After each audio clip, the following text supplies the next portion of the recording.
Hi guys, this is just to answer a few questions about the assignment that's due this week called APA Research Project List of Proposed References. So I've had a couple questions, so I just wanted to make some clarification on a few things.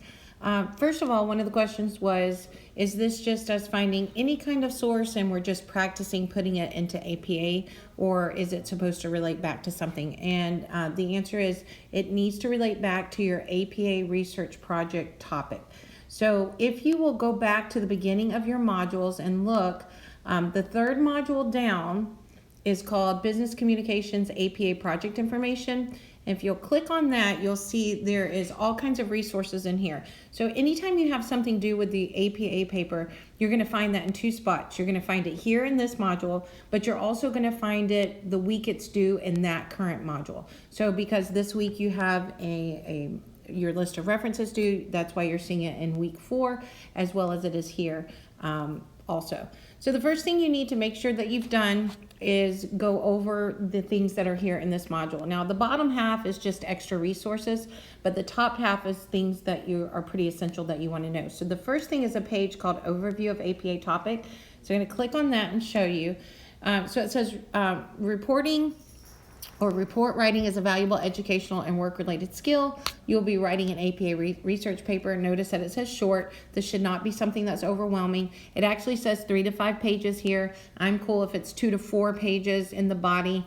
And so you can scale that back. Really, any less than about 2.5, 3 pages, you're not going to get all of these different, like introduction, background, discussion. You're not going to have all of those sections in there probably if you do much less than that, and you need to have all those sections. So anyway, we're going to be doing it APA style. This is kind of just something just to kind of get your feet wet on learning how to do an APA paper. So there's a lot of resources, and I'll talk about that in just a little bit, that you can go to kind of help you with this.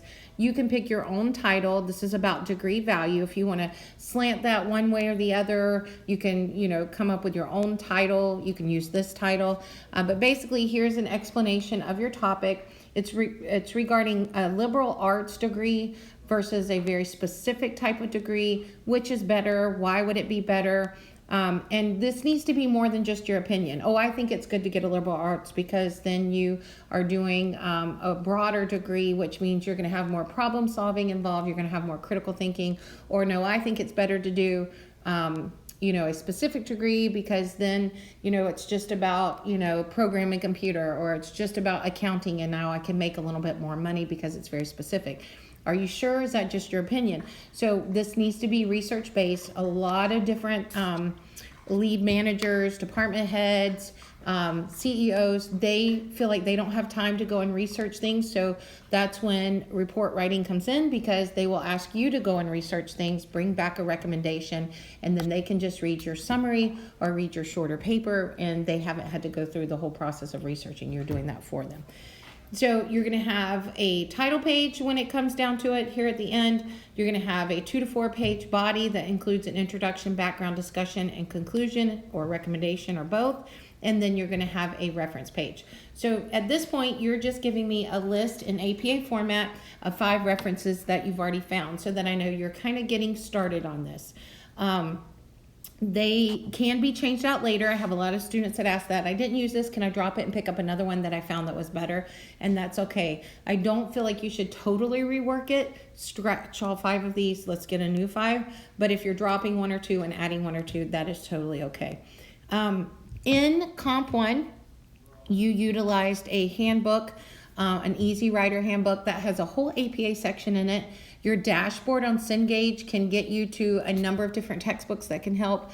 The Purposeful Argument is one of the texts we've been using, which is what you've been doing your videos for APA on it, and completing those assignments each week. You can go to that and use it.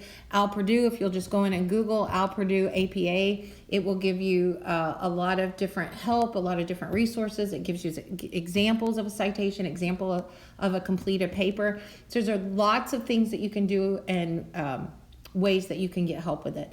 There are citation generators that you can use. So any of those will help. And then you'll see the actual assignment that's on this week. It's about putting together that list of proposed references. Notice it says proposed, so again, you might change.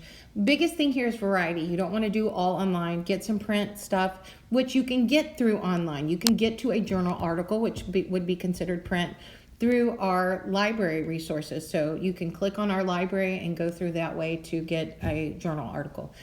Create a list of 5. Make sure it's an APA format. And then you'll notice it gives you a couple of different things, purdueowl.edu, your freshman comp book. It's just reviewing some of those things I just told you. And then, of course, a rubric. Pretty much if you complete it and you have 5 and it's, for the most part, in APA format, you're going to get those 10 points. And I'll make a few comments probably in regards to, hey, be careful you didn't use a hanging indent, or you don't have this in alphabetical order, or all of these are online sources and not print. So those are the kind of things that I'll probably be mentioning in the comments if you need it. And then they have, again, down in the rubric, some places that you can go for help with APA formatting. And then, of course, you can always give me a call or a text. So hopefully this has helped. I'm probably going to extend the due date a couple of days just because this is a little different than what you've done so far in the class. So instead of a Sunday due date, I'm probably going to move it out to that Wednesday due date. So if you have any questions, by all means, please give me a text, a call, or an email.